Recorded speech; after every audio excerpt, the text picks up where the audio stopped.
Good day, and welcome to the 5th episode of the For the Win Force Technique Workshop. My name is Gabriel Quenville, and I'm the reconditioning specialist for the Canadian Armed Forces out here at Base 4 in Cold Lake.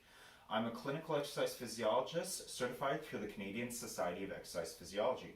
If you haven't seen the previous 4 episodes, go ahead and find them linked in the description below, where we cover how to leave the center lines and the turnaround lines for the rush component of the force test, as well as approaching the center line.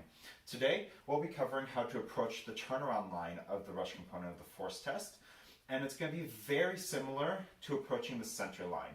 So what I'm going to do today is just show you the differences and recommend that you watch the previous video on the center lines to get the progressions that you'll need to be working on. What we're going to do after that is I'm going to go outside and we'll do a little test to see which techniques are actually better and why I recommend the techniques that I am recommending today. If you plan on using my techniques when you're doing the rush component of the force test, there is one major difference when you're approaching the turnaround line versus when you're approaching the center line of the rush component of the force test. With that, there's going to be 2 minor changes to the progressions that we worked on last week. That video is linked in the description below. So instead of remaking the video again with just the 2 minor changes, I'm going to go through them briefly right now, and I recommend that you go and check out last week's video and incorporate those into the progression and work your way up that progression as you would the center line. The major difference is where you want to be when you're doing your hand release. The protocol states that your body must be perpendicular to the line and your hands and shoulders must be on or behind the line when you do your hand release. So we know that when we're approaching the center line, we want to get up and keep moving forward. So with that progression, I recommended that we do our hand release on the line.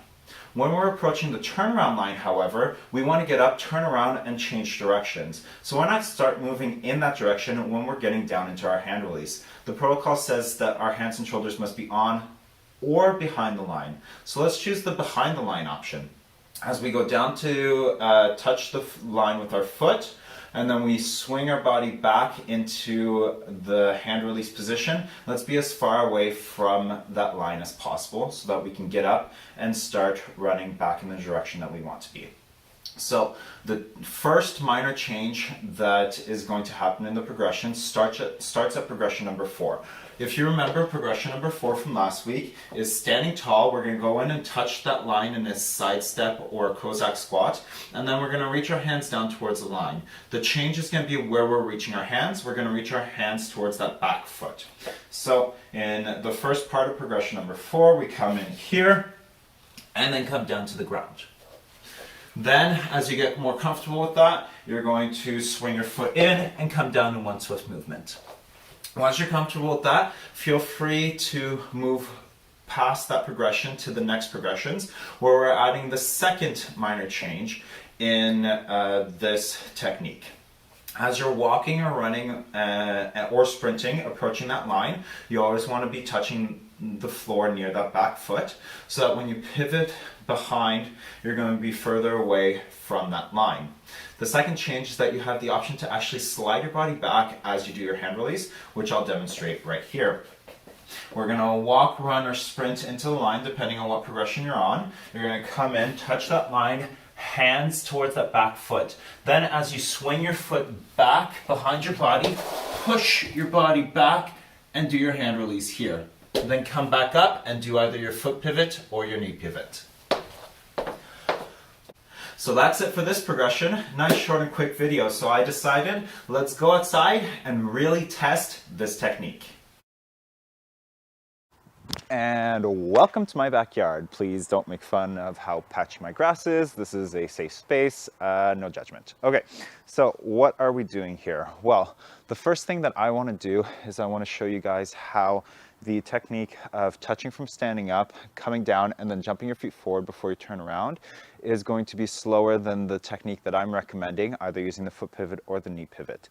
Now, let's just say in a hypothetical situation where from the time you touch the line to the time you get back up, both techniques are exactly the same speed. Well, what I'm arguing is that using my technique with either the foot pivot or the knee pivot is actually going to be more beneficial, even if the length of time taken is the same, because we're actually traveling in the direction that we want to go.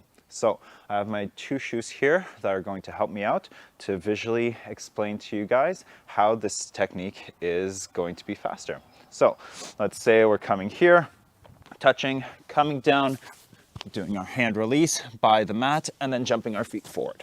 Well, my first step is going to be here. So I'm going to take my shoe, and this is where my starting position is.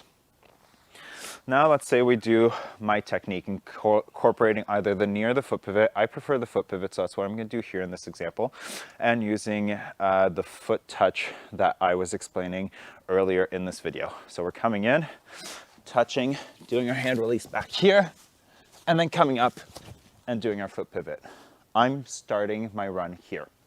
So let's grab the shoe, place that here. So what I'm arguing here is that this is the equivalent of doing a 10-meter maximal sprint race with one person starting here and one person starting here, going in that direction. We know that if you're running the same speed, the person with about the 1 to 2 meter head start is probably going to win that race. So even if from the time you touch the line to the time you get back up, even if that is the same speed, regardless of the technique you're using, my technique is more favorable for this reason. All right, hello everyone. So what we're going to do right now is we're actually going to analyze two different techniques. Over here on the left side, what we're going to be analyzing is me jumping down and jumping back up using that jump down, jump up technique. And over here, we're going to do the foot pivot technique where I pivot in and I pivot out. And what we're looking for is the difference in speed between the two. You can see I stopped the frame at the same point where my left foot is on the last touch before my right foot comes in to touch that line. So as you remember from the video, the imaginary line is right here at the edge of my yoga mat. And let's just see what happens. So we're going to move through that first frame here. As we move through, we can see if we stop here, the foot touches at virtually the same time on both sides. So how am I getting faster using the foot pivot technique?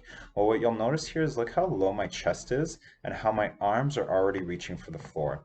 Versus the jump up, jump down technique, my chest is high, meaning it's having to travel a lot further to get down to the floor. So that's what we'll notice first. It's only saving us a little bit of time, but that every little bit counts because we know that we do this 3 times during the test. So even if it's 20 milliseconds, that's 60 milliseconds overall for the entirety of the test, just by improving your technique and not even needing to improve our fitness. So let's continue going through this. We can see that as I come down slowly onto the ground, using my foot pivot technique, I'm already on the ground here, and here I'm still in the air. So that's the one difference. The other difference is how far my hands are from the line. So we know that we want to go the opposite direction. We want to run towards the right. On my foot pivot technique here, I am well further away from that line than I am here on my jump up, jump down technique. And that's what's saving us a lot of time. But where we save the most time is with that foot or knee pivot technique, which is coming up right here.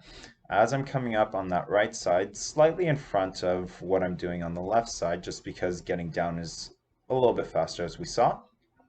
Where I'm really winning is here.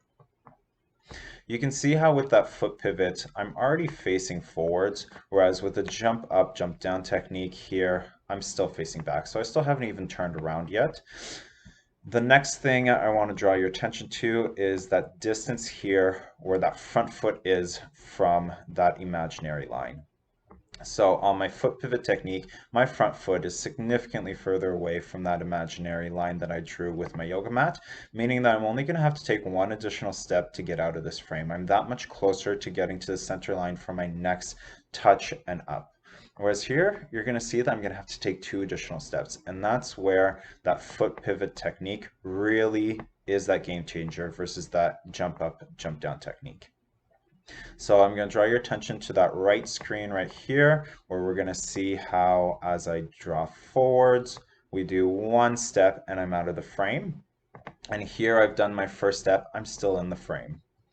Let's go back, draw your attention to that left side now. So that first step, still in the frame. Second step, still in the frame. Third step, out of the frame. Such a difference here from that foot pivot technique where one step I'm already out of the frame. Here I'm needing to take 2, here I'm needing to take 3, and then I'm out of the frame. So hopefully this is enough proof to substantiate why that foot pivot technique is so much faster. Hopefully you can start working through those progressions and start improving the rush component of the force test.